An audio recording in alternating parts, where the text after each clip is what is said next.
এত হিংসে ছিল জানতাম না। নিজের বাড়ি করলি আর কি জানতে পারবো। এই তোকে বড় বড় কথা বলতে বলিনি আমি। তাড়াতাড়ি কাগজপত্রগুলো বের করে আমার নামে করে দে, না হলে কিন্তু এর ফল ভালো হবে না। এই যে জমির কাগজপত্র, তুই ছুরি নিয়ে এসেছিস কেন? আমার উপর কি একটু বিশ্বাস নেই? না না, আমার বিশ্বাস নেই। তুই তাড়াতাড়ি এই 10 বিঘা জমির দলিলে স্বাক্ষর কর, না হলে কিন্তু ভালো হবে না, ঠিক আছে? এই দেখ, আমি স্বাক্ষর করে দিয়েছি। এবার তুই আমাকে কথা দিয়ে যা, মানে আমার মেয়েটাকে কিছু করবি না। এই তোর মেয়ের কথা ছাড়, তোর এখন কি হবে? আমি জোর জবরদস্তি করে তোর সম্পত্তি হাতিয়ে নিলাম, তুই তো আমাকে ছেড়ে দিবি না, তাই আগে তোকেই মারবো। আমি তোর কি ক্ষতি করেছি যে আমাকে মারবি? আমার উপর কেন তোর এত রাগ?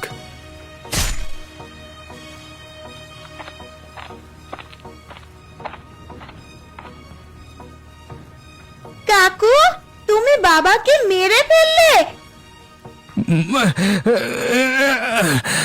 মারে, তুই এখান থেকে ছুটে পালা, তোর বিপদ হতে পারে। তাড়াতাড়ি পালিয়ে যা। আমি খুন করেছি সেটা দেখে ফেললো। ব্যাপারটা তো ভালো হবে না, একেও মরতে হবে দেখছি। আমি আমি চলে যাই এখান থেকে, না হলে আমার আর রক্ষে নেই।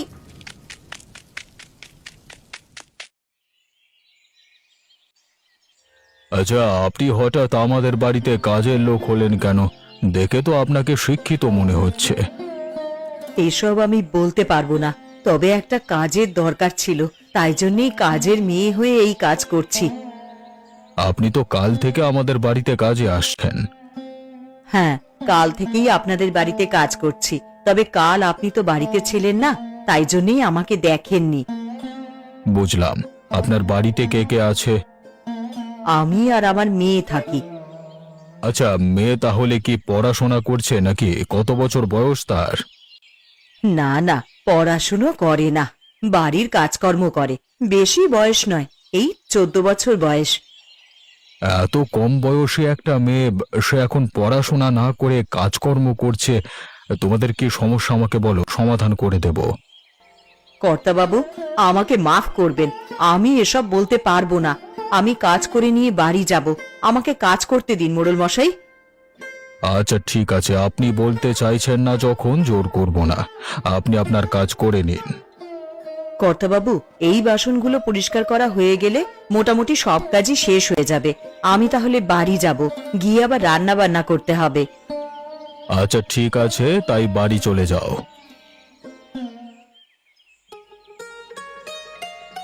কি গো, এবারে ফসল কেমন হলো? এবার তো ফসল ওঠার সময় হয়ে এলো গো। হ্যাঁ, এবারের ফসল খুব ভালো হয়েছে, কিন্তু বর্ষা ঢুকে গেল, এবার ফসল কাটার অসুবিধে হবে। এই যেমন এখন আকাশটা পরিষ্কার আছে, আবার কিছুক্ষণ পরে বৃষ্টি নামছে।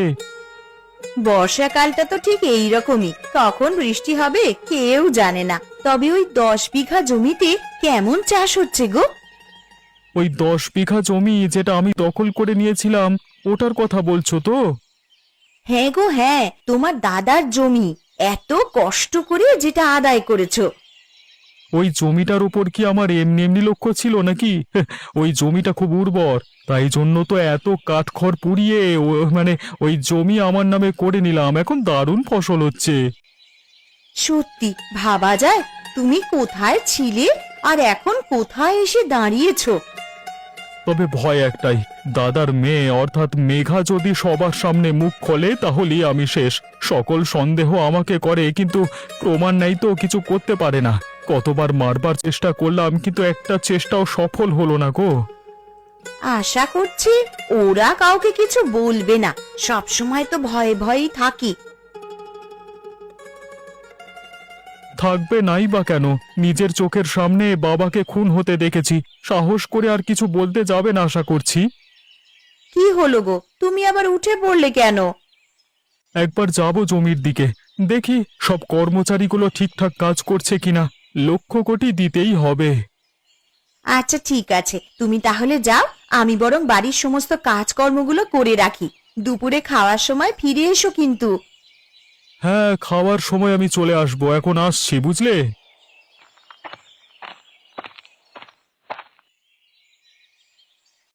কথা বাবু, আমি ভেতরে আসতে পারি? আরে হ্যাঁ হ্যাঁ, এসো এসো। তা তোমার কথাই ভাবছিলাম। কেন কথা বাবু, আমি কি কিছু করেছি নাকি? আরে না না, তুমি কেন কিছু করবে? তুমি আগে বসো, তোমাকে তারপর সব জিজ্ঞাসা করব। আচ্ছা ঠিক আছে, বসে বললাম। এবার বলুন তো কি হয়েছে? আচ্ছা, আমাদের বাড়িতে যে মহিলা কাজে আসছে তার স্বামী মারা গেল কি করে? আমি অনেক করে জিজ্ঞেস করলাম আজকে, কিন্তু কিছু বলতে চাইলো না। বলবি বা কি করে, ওদের তো ভয় দেখিয়ে রেখে দিয়েছে। কি বলছো কি তুমি? আমার গ্রামে কে ভয় দেখিয়ে রেখে দিয়েছে? আমি তো সব কিছুই জানি না। এই ঘটনাটা হচ্ছে প্রায় 3 বছর আগেকার।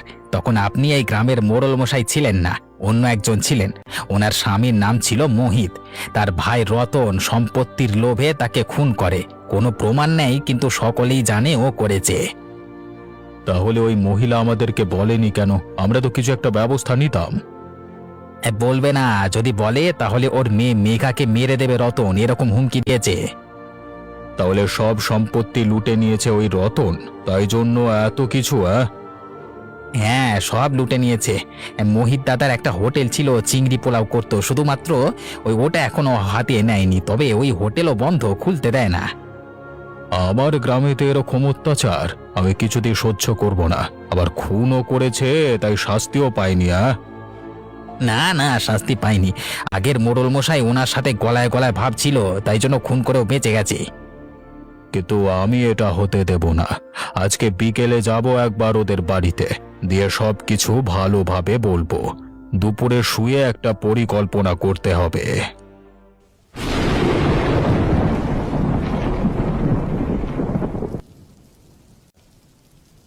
মা, তোর আর কতটা বাকি রে? আমার যে শাক রান্না হয়ে গেল, এবার তো খিচুড়িটা বসিয়ে দেব। আমারও প্রায় হয়েই এসেছে মা। ওই দেখো, আবার বাইরে বৃষ্টি শুরু হলো। বর্ষাকালে তো বৃষ্টি হবেই রে। বর্ষাকালে বৃষ্টির দিনে খিচুড়ি ভালোই লাগে। মা, আমি বলছিলাম কি, আমাদের তো টাকার খুব সমস্যা হচ্ছে। তুমি যা করতে পারি, চিংড়ি পোলাওটাও পারবো। বাবার দোকানে খাবার গ্রামের মানুষেরা কত পছন্দ করত। দোকানটা খুললে ভালোই বিক্রি হবে। কিন্তু তোকে আমি বারণ করছি, বড়দের কথা শুনতে হয়, জানিস না? যেটা করছিস সেটাতে মন দে। একদম এসব কথার মুখেও আনবি না। আমি তোমায় কি বললাম? শুধু ভালোর জন্যই তো বলছিলাম। এই কাজটা এখন করছিস তো, এটাই কর। আনাজগুলো কেটে তাড়াতাড়ি আমায় দে। এইসব নিয়ে একদম আর চিন্তা ভাবনা করিস না।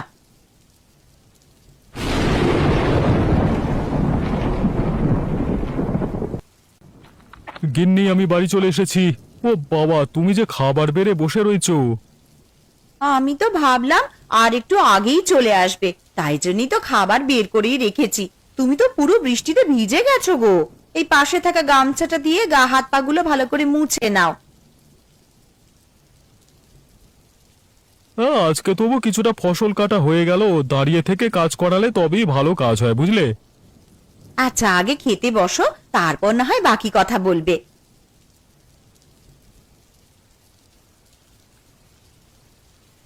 আজকে রান্নাগুলো বেশ দারুণ হয়েছে গো গিন্নি। এত সুন্দর রান্না অনেকদিন পর খেলাম। কি বলতে চাইছো কি তুমি? হ্যাঁ, আমার রান্না রোজ ভালো হয় না? না গো গিন্নি, আমি সেটা বলছি না। বলছি অন্য দিনের থেকে এটা আরো ভালো হয়েছে। আমি আবার তোমাকে খারাপ বলতে পারি? 5টা নয়, 7টা নয়, একটা মাত্র বউ আমার। ঠিক আছে ঠিক আছে, আর আদিক্ষেতা করতে হবে না। খেয়ে নাও চুপ করে। আমি তো খাচ্ছি, তুমি কখন খাবে? আমার আজকে আর খেতে ভালো লাগছে না গো, আমি খাবো না। তুমি খাও, তারপর সবকিছু গুছিয়ে নেব। গিন্নি, তুমি একদম কিছু খাবে না? একটু কিছু তো খেতে পারতে, অল্প করে। না, আমি অল্প করেও খাবো না। আমার যখন ভালো লাগবে আমি খেয়ে নেব। আচ্ছা, তাই করো, যেটা ভালো বুঝবে সেটা করো। হ্যাঁ গো, তুমি খাও, আমি ঘরে যাচ্ছি। খাওয়া হলে চলে এসো।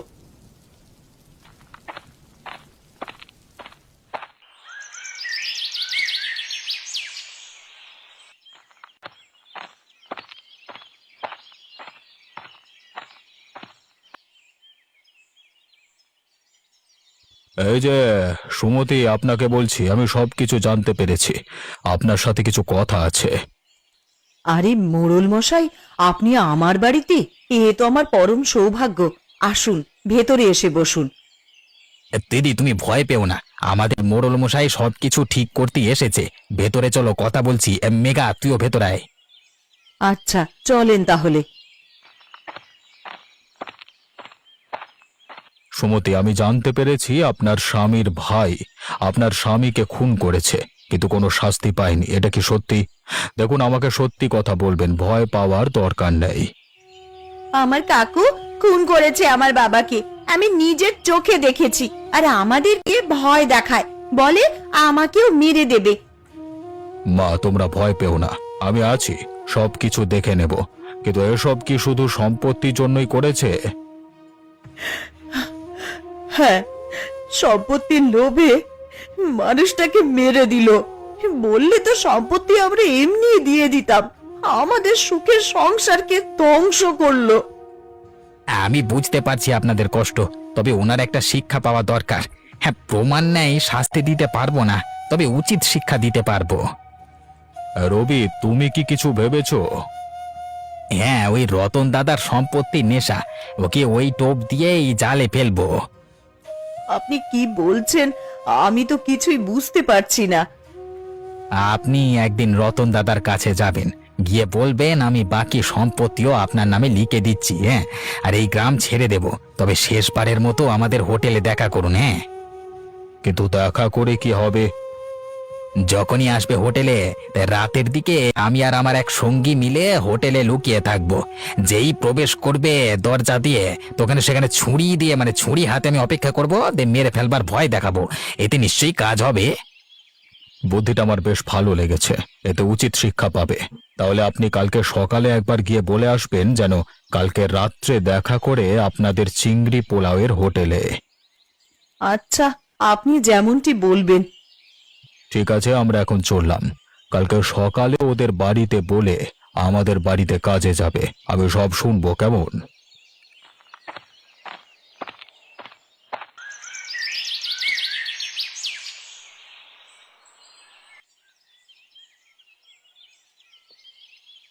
দাদা, বাড়িতে আছেন? কি হয়েছে? তুমি হঠাৎ এখানে এলে কেন?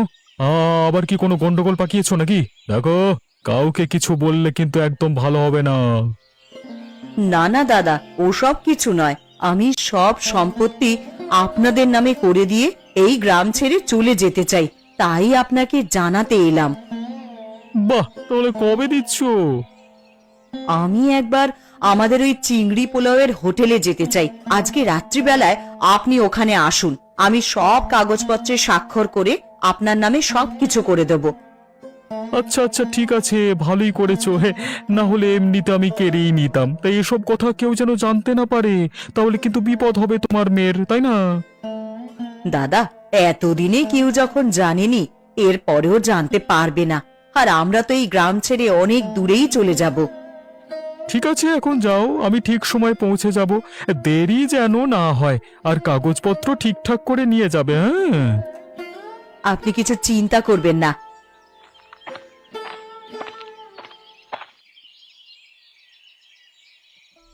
রবি, তুমি যে পরিকল্পনাটা করেছো সেটা সফল হবে তো?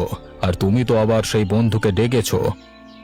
হ্যাঁ, আমি তো বলে দিয়েছি সে রাত্রিবেলা ঠিক সময় মতো চলে আসবে আর আমার সাথে লুকিয়ে পড়বে। ঠিক আছে, দেখাই যাক তোমার প্রচেষ্টা কেমন হয়, যেন সাপও মরে আর লাঠিও না ভাঙে। আজকে বেটাকে এমন ভয় দেখাবো না, হ্যাঁ, সে আর কোনোদিন দখল করবার কথা ভাববেই না। আগে কর্তাবাবু, আপনি যেমন বলেছিলেন আমি বলে দিয়েছি। উনি তো আনন্দে একেবারে আত্মহারা। হ্যাঁ, এখন আত্মহারা হবে। হ্যাঁ, জানি তো সম্পত্তির লোভ অনেক, এই লোভের কারণে আজকে আমাদের জালে পড়বে রতন। মোড়ল মশাই, দেখবেন আমাদের যেন কোনো ক্ষতি না হয়। ওই লোকটাকে আমার আর বিশ্বাস হয় না, কখন কি করে বসবে। আপনি একদম চিন্তা করবেন না, আপনার পাশে আমরা আছি। এখন যান, গিয়ে কাজকর্মগুলো করে নিন। আচ্ছা কর্তাবাবু, আপনি আমাদের শেষ ভরসা। এরপর না হলে এইরকম ভাবেই দিন কাটাতে হবে। আমরা সকলে তোমার সাথে, ওই বেটা কিচ্ছু করতে পারবে না। তুমি শুধু আমাদের কথা মতো কাজটা করো।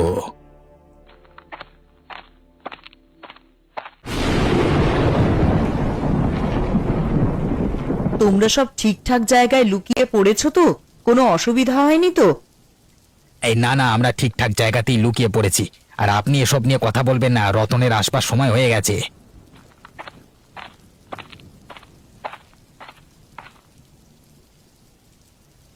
ও বাবা, চলে এসেছো দেখছি। হ্যাঁ, আমিও তো চলে এসেছি।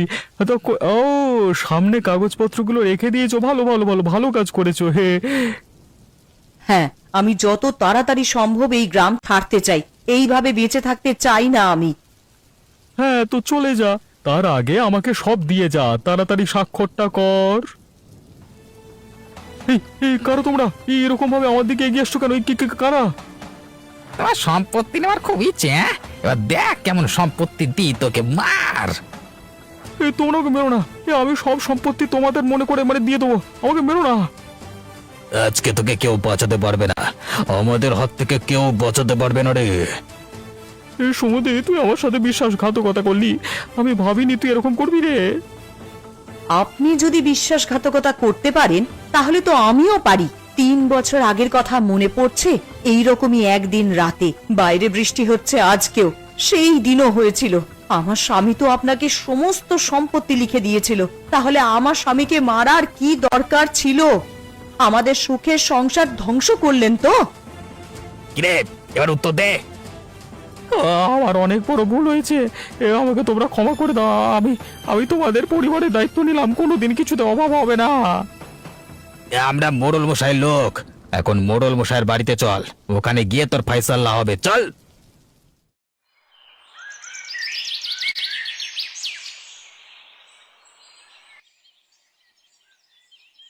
এই মোড়ল মশাই, এই দেখুন ধরে এনেছি, এবার আপনি ফয়সাল্লা করুন, কি করবেন? এই যে রতন, তোমার কি বক্তব্য আছে বলে ফেলো, তারপর আমি ভেবে দেখব কি করা যায়। মোড়ল মশাই, আমাকে মাফ করে দিন না। অনেক বড় ভুল করেছি তো।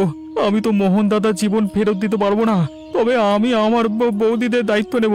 কোনোদিন কিছু অসুবিধে তো হতে দেবো না। এসো বাবা, পথে এসো। আচ্ছা ঠিক আছে, আর চিংড়ি পোলায়ের হোটেল খুলতে দেবেন তো?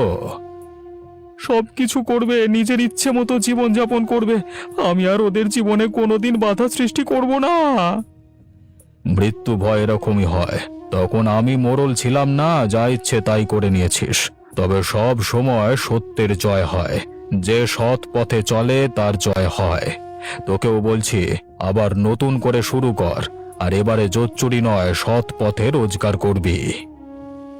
আমি এবার সৎ পথে রোজগার করব, আপনি আমাকে ছেড়ে দিন। আমি আপনার সব কথা শুনে চলবো। আমার কথা শুনে চলতে হবে না। নিজেদের পরিবারের মধ্যে ভালোভাবে মিলিয়ে মিশে থাকো, তাহলে হবে। তাই তো সুমতি, তোমার ভাইকে আপন করে নেবে তো? হ্যাঁ, অবশ্যই নেব। কেন নেব না? আর আমি কাল থেকেই চিংড়ি পোলাওয়ের হোটেল শুরু করে দেব। তাহলে আমরা সকলে যাচ্ছি খেতে। কালকে আবার নতুন করে শুরু হবে তোমাদের চিংড়ি পোলাওয়ের হোটেল। খাওয়াবেন তো? আপনি আমাদের এত সাহায্য করেছেন, আর আমি আপনাকে সামান্য চিংড়ি পোলাও খাওয়াতে পারবো না? কাল সকাল সকাল আমাদের হোটেলে একবার পৌঁছে যাবেন। বৌদি, আমিও তোমাদের হাতে হাতে সাহায্য করে দেব। এই যে তোমরা নিজেদের মধ্যে ভালোভাবে থাকবে, এটাই অনেক বড় কথা। টাকা পয়সা তো কিছু নয়, খালি হাতে এসেছি, খালি হাতে যেতে হবে। এত সম্পত্তি, এত মায়া মোহ সবকিছু ছেড়ে, তাই অহংকার করে কি লাভ? জি, আপনি ঠিক কথাই বলেছেন। আর করব না আমি অহংকার।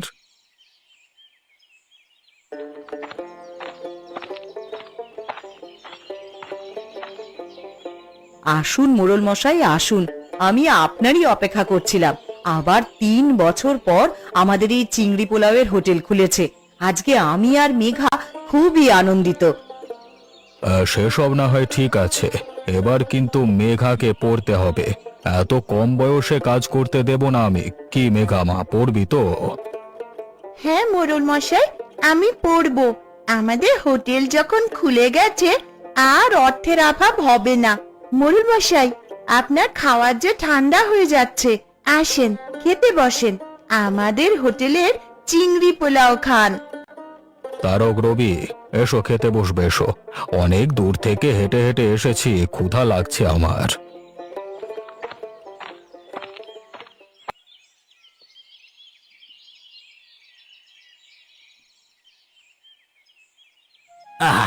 চিংড়ি পোলাওটা কি রান্না হয়েছে! গ্রামে এত সুন্দর রাঁধুনি থাকতে দোকানটা বন্ধ হয়েছিল, গা করকর তো করবেই। তুই ঠিকই বলেছিস রে, চিংড়ি পোলাও আমি অনেক জায়গায় খেয়েছি, তবে এখানে খুব সুন্দর রান্না হয়েছে, যাকে বলে অতুলনীয়। মোড়ল মশাই, আপনার কি ভালো লাগেনি খাবারটা? আপনি চুপ করে খাচ্ছেন। খাবারটা আমার এত সুন্দর লেগেছে যে কিছুই বলতে পারছি না।